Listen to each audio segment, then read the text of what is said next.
sorely deceived by a cosmic fairy tale of astronomical proportions.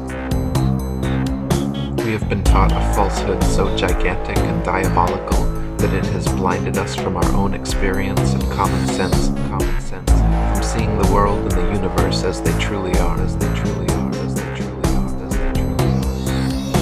Through pseudoscience books and programs, mass media and public education,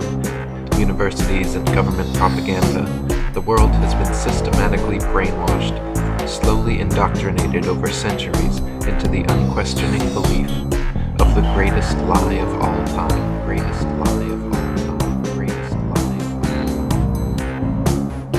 For 500 years, an elite cabal of sun worshippers has propagated this nihilistic, atheistic cosmology and cosmogony, unquestioningly believed by the vast majority of the world.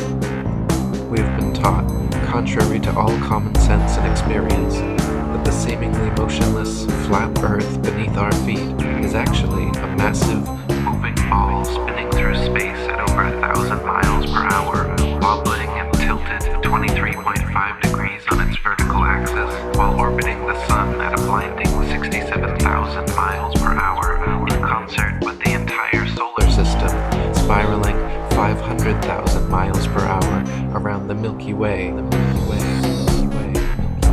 and careening across the expanding universe away from the Big Bang at an incredible 670 million miles per hour, but that you can feel and experience none of it.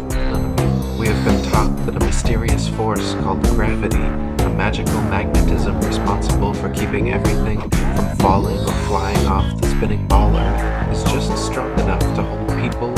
oceans, and the atmosphere tightly to the surface, but just weak enough to allow bugs, birds, and planes to take off with ease.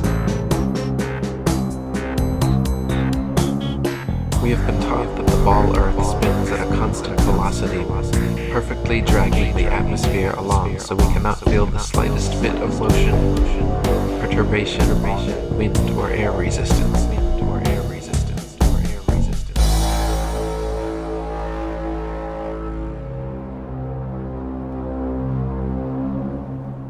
They say we cannot feel any of this motion because the magical Velcro of gravity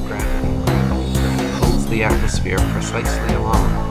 and we cannot measure any of this motion because the stars are so incredibly far away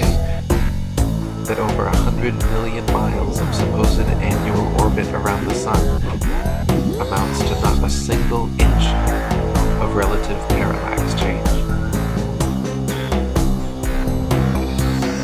A sphere where people on the other side live with their feet above their heads, where rain, snow, and hail fall upwards, where trees and crops grow upside down, and the sky is lower than the ground. The ancient wonder of the hanging gardens of Babylon dwindle into nothing in comparison to the fields, seas, towns, and mountains that pagan philosophers believe to be hanging from the earth without support. I confess that I cannot imagine how any human being in his proper senses can believe that the Sun is stationary when, with his own eyes, he sees it revolving around the heavens, nor how he can believe that the Earth, on which he stands, is whirling with the speed of lightning around the Sun when he feels not the slightest motion.